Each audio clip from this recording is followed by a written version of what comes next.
Unity of Houston is an inclusive church where we seek to understand and live the teachings of Jesus and other spiritual masters. At Unity, we welcome all people from all spiritual paths and every walk of life. We celebrate the diversity of our city and of our world, and we teach love, tolerance, and oneness, seeking to live in harmony with open minds and open hearts. Wherever you are in your spiritual path, you are always welcome at Unity. Join us and discover that the life of your dreams is already within you. Perfect lead into my message. I wanted to start by telling you about a senior citizen who was driving down the freeway. And as he was driving down the freeway, his cell phone rang. And so he answered his cell phone, and he heard his wife's voice on the line urgently warning him, "Herman, I just heard on the television news that there's a car driving the wrong way on Highway 401. Please be careful." And Herman said, "Darn, it's not just one car, it's hundreds of them." Hundreds of them. So, we pray that Herman discovered discernment at some point in his drive down the freeway. I'm talking about discovering discernment tonight.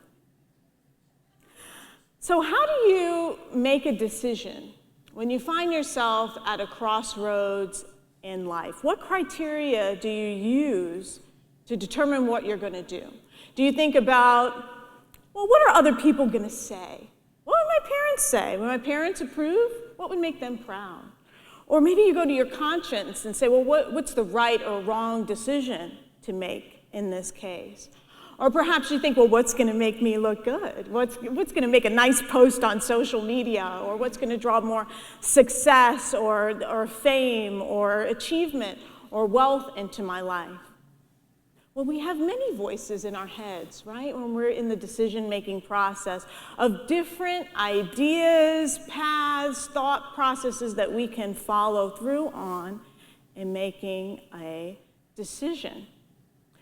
Does anyone have any idea about how many decisions a person makes in one day?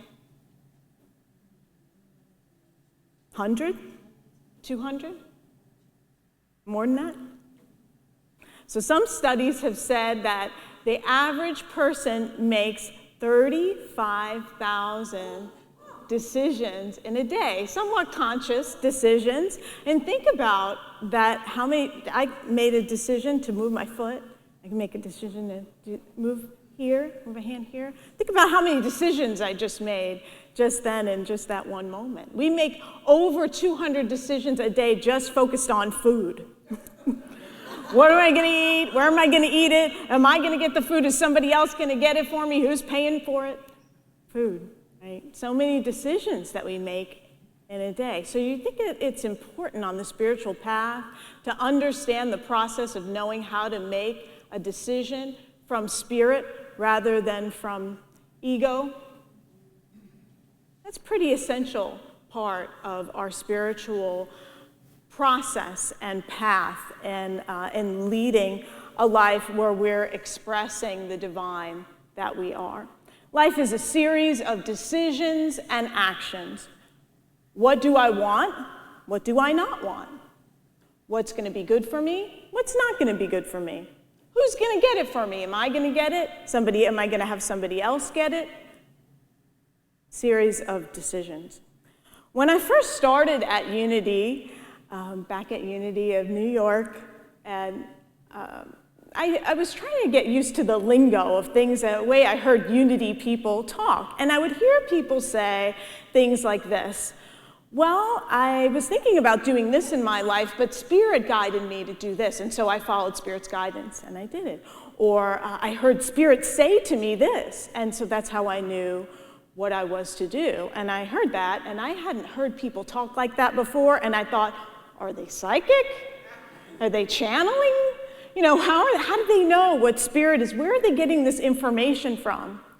And so I learned that no, it's not, not being psychic or reaching out from anything beyond ourselves. It's going inward to the guidance, learning to hear the guidance that is within us, within each of us. We all have access to that inner wisdom and guidance And knowing what that is discernment. And so our minister, Paul Tenaglia, was our minister in New York, and he taught us a couple of things to say in our process of discernment and determining whether something's coming from spirit or from ego. And the first question that I learned was, what is mine to do? Let's say that together. What is mine to do? Take a deep breath. And just see how that question just opens you up to guidance. What is my work to do in the planet? What am I here? What's the choice that I'm here to make? How am I to show up? What is mine to do? And then the other thing that I remember, he taught us a lot, but the other thing that I remember concerning this is he said when you're reflecting on your thoughts and what you want to follow, what's of spirit, to say in your mind, not to other people, if you're of God, speak up. If not, shut up. It works. It really works. If you're of God, speak up. If not, shut up. It actually works. And it helped me to really see. It helped my mind kind of let go of that which was not serving me and open up to spiritual guidance.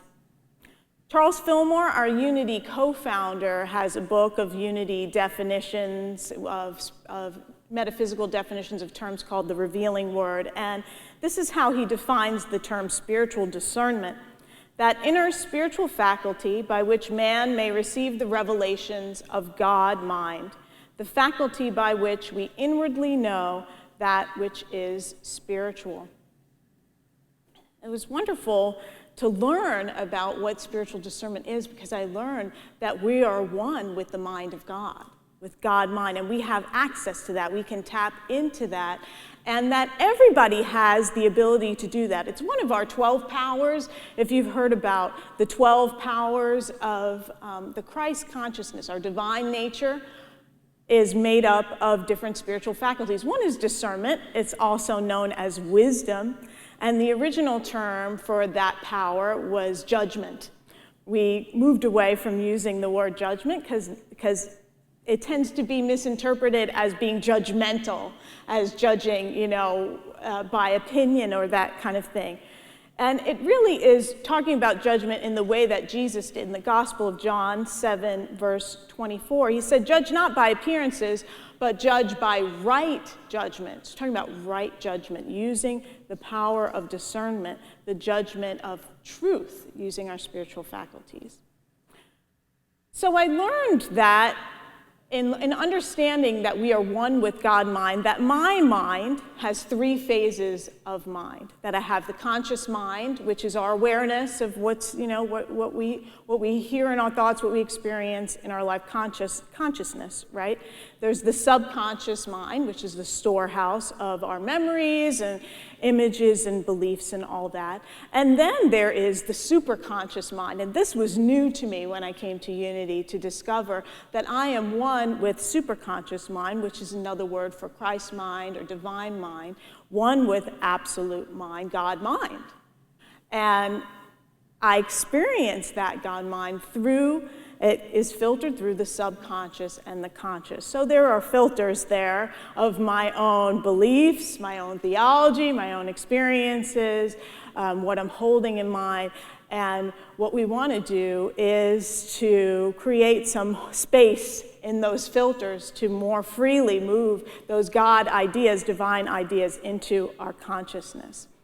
And so the way that I learned how to do that is through listening to the still small voice, what is called the still small voice of spirit, or the voice of God within me.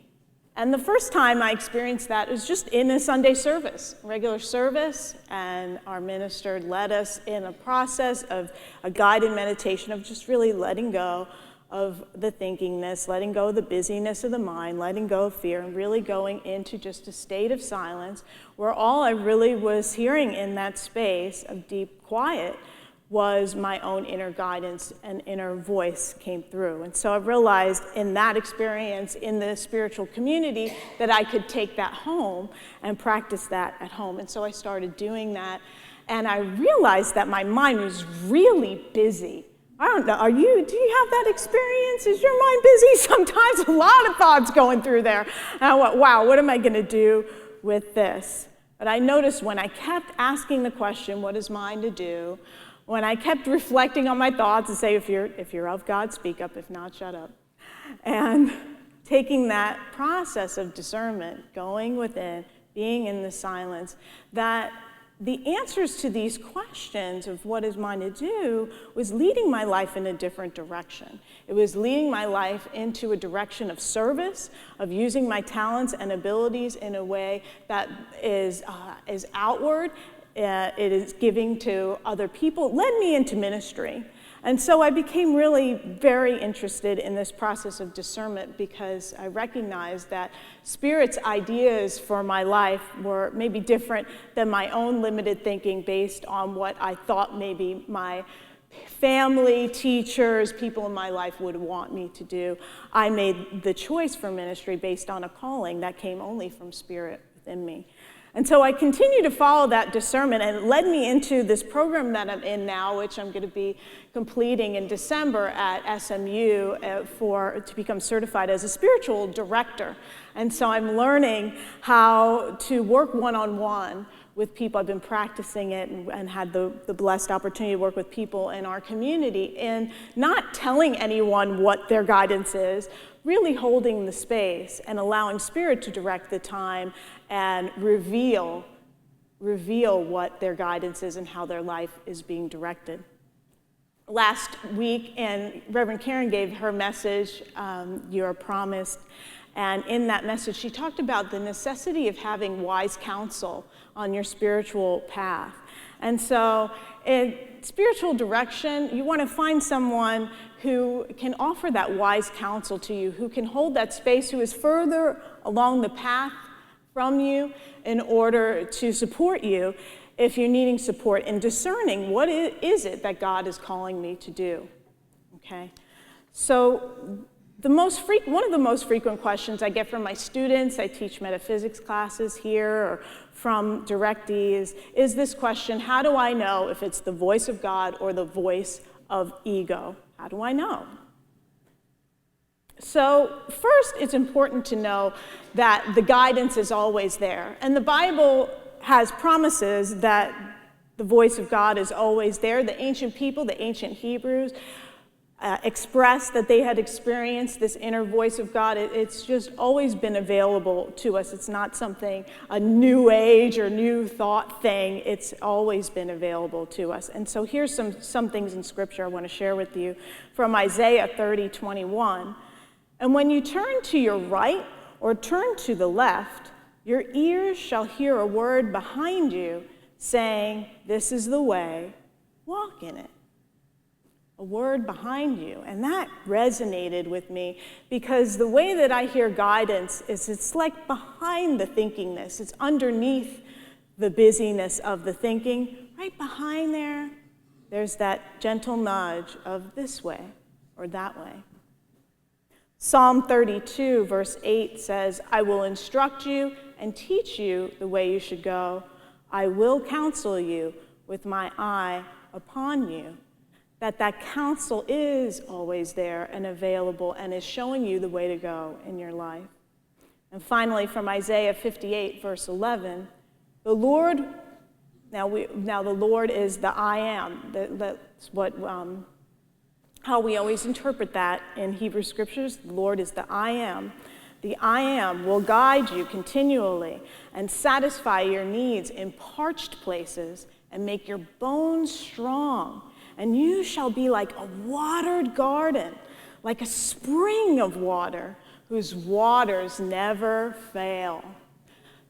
And I think about that it's not like this little bit of guidance that you get a little bit here, a little bit there. When we really live a life where we've dedicated ourselves to God, to the work of Spirit, and we're open in meditation, that it flows like a spring. Ministers, do you agree with me? That there is a flow, a spring that never fails and is always available to you to quench your thirst of whatever it is that you're longing for. That deep longing is always for God. So first, we know that the guidance is there. Second, we need to become still. We need to become still to take a break from the everyday busyness and to get in touch with the breath. The breath brings us back into awareness, and we want to check in with the breath anytime throughout the day. It's such a quick thing that you can do to just take 3 breaths. Let's just do that together right now.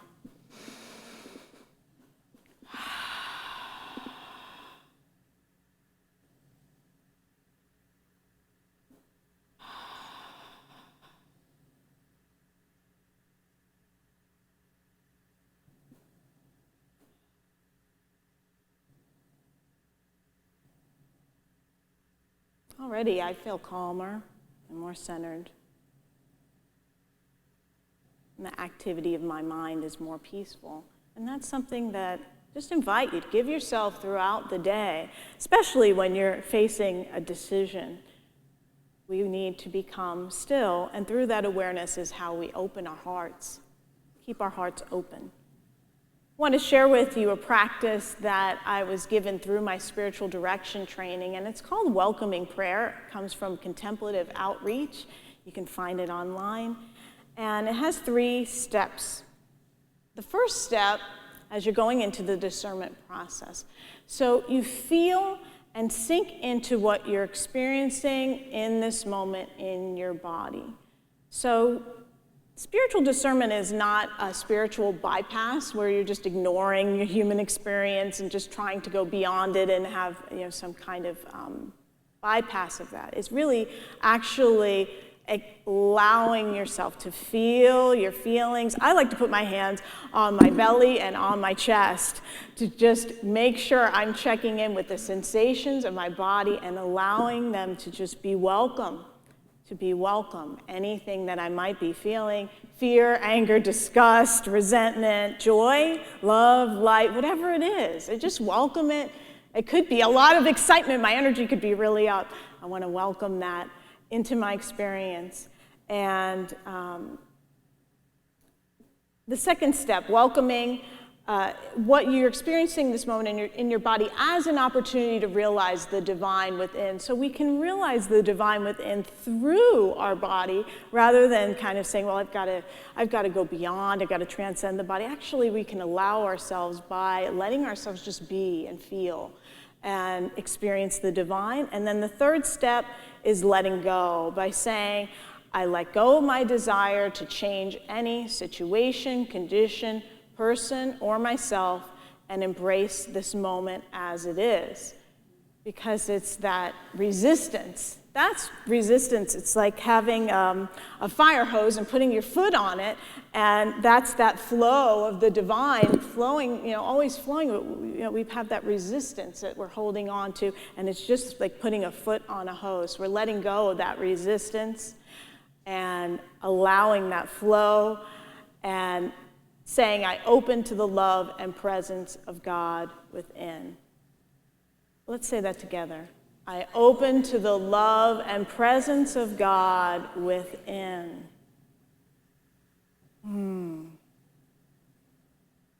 Allowing, because we know that guidance is always there. So we're honoring our human experience,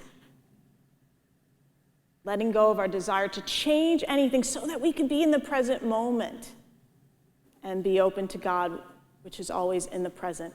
Have you ever taken a glass and try to take a glass of water out of a pond or a stream and notice all the sediment and things in it, that it's not just clear water. There's stuff in there that needs to settle. So I want to share with you from Jesuit priest James Martin, his experience of letting the water settle. This is what he said.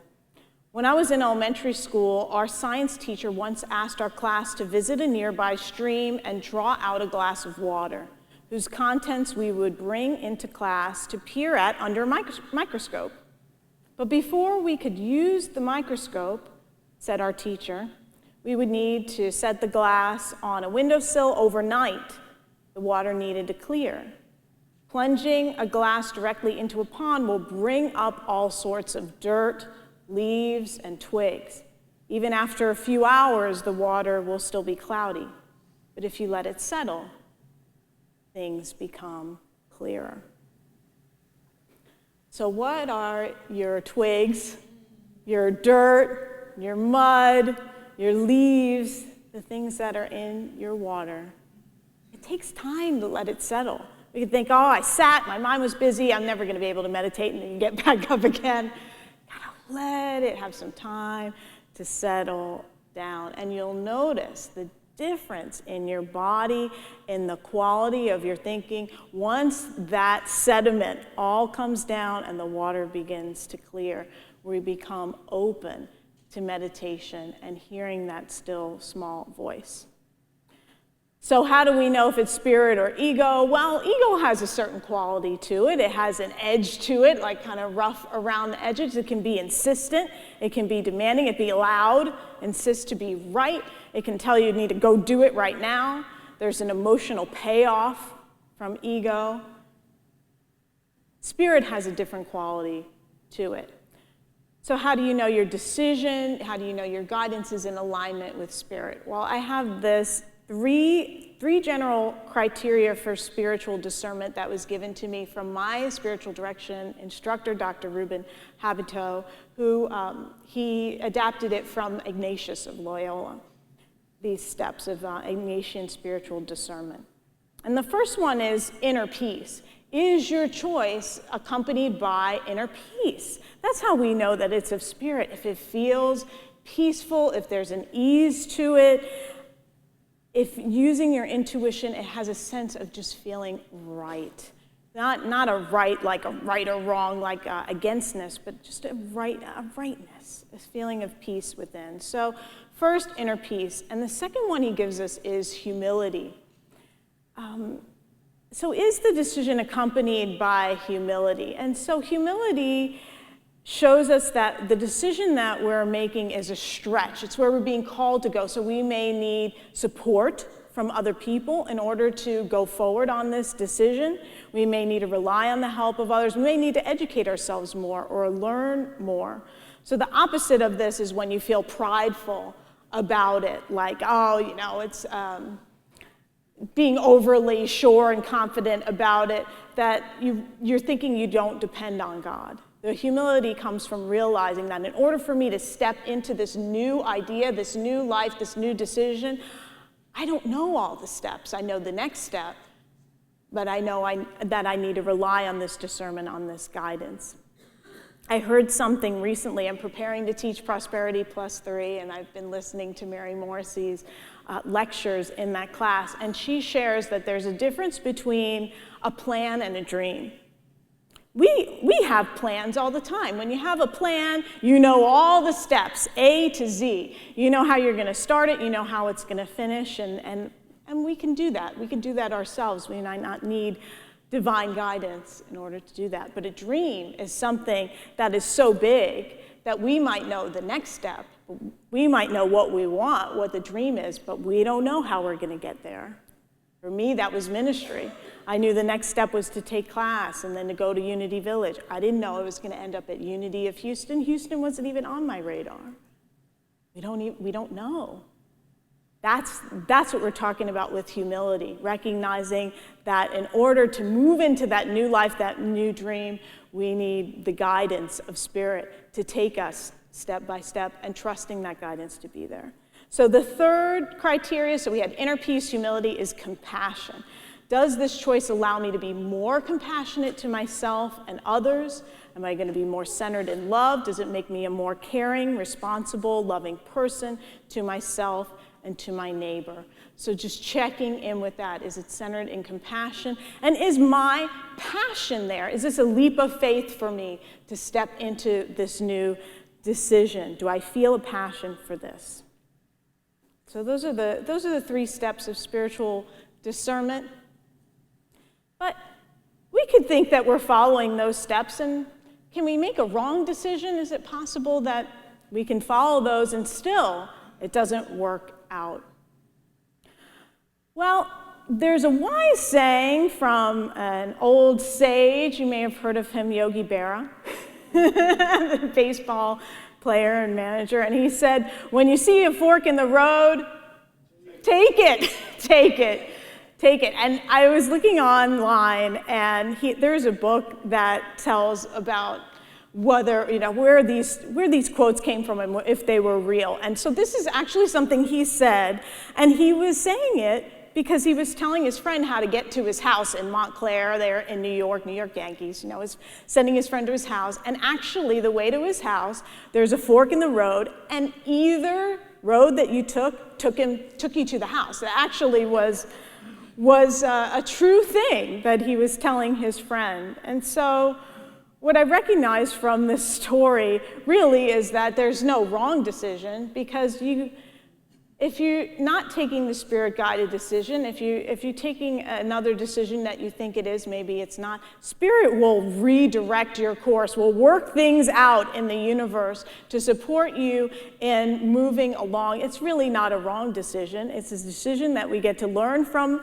the experience of it and move forward in the right direction. So trusting that really, when you come to a fork in the road, take it, because there's no wrong decision, and trusting Spirit's going to keep moving you on your right path. Another important thing with discernment is really to understand what within you is. To understand what is Spirit, you need to understand what's not Spirit. So really understanding your personality. And so there are wonderful tools available for that. There's the Enneagram, there's Myers-Briggs, different personality assessments that I want to encourage you to explore to find out more of who you are. My spiritual director is going to be here in July, so I just want to inform you of that. I remember he told us when he was teaching us counseling in seminary, he said, we always ask your therapist, do I have a grand therapist? You want the people who are giving you counsel to be getting counsel beyond themselves. And so my spiritual director, our teacher, is going to be here, and he's teaching a class called Discerning Your Purpose, which is all about this, really learning to listen to Spirit and what it is for you to do in your life. And also his other classes on his book, Living Originally, which is learning to live from the guidance within you, from Spirit within you. Living originally means originally, going to your origin, your true nature, your true self. So I just wanted to let you know about that. And as far as mindfulness, I talked about mindfulness, being with the breath. He's leading an insight meditation retreat that's going to teach us how to bring mindfulness into our lives. So in closing, I want to share with you the importance of being mindful, being with the breath throughout the day to bring that awareness so we can really hear the voice of God and discernment. In the book, The Miracle of Mindfulness, Thich Nhat Hanh said that there are two ways of washing dishes. There is washing dishes to get them clean, and washing dishes to wash dishes, to experience the suds, to experience the water, to feel the smoothness of the plate, to feel the plate going into the what do they call it, the drain, just being in the experience. When we're in the experience and not in our heads and in our thinkingness and out in the future, out in the past, we're really present. That's when we can really be present to God and Spirit moving in our lives. So I just want to say blessings to you on your spiritual path. Thank you for being here tonight, and I know that Spirit has guided you to be here as part of our spiritual community and continues to guide you to your highest good. Blessings. Thank you for watching this message today. I'd like to invite you to join us in person here on campus at Unity of Houston for Sunday morning or Wednesday evening services. If you can't be with us here on our campus, you can still join us live on Facebook or on our website, unityhouston.org, Sunday mornings at 11 a.m. Central.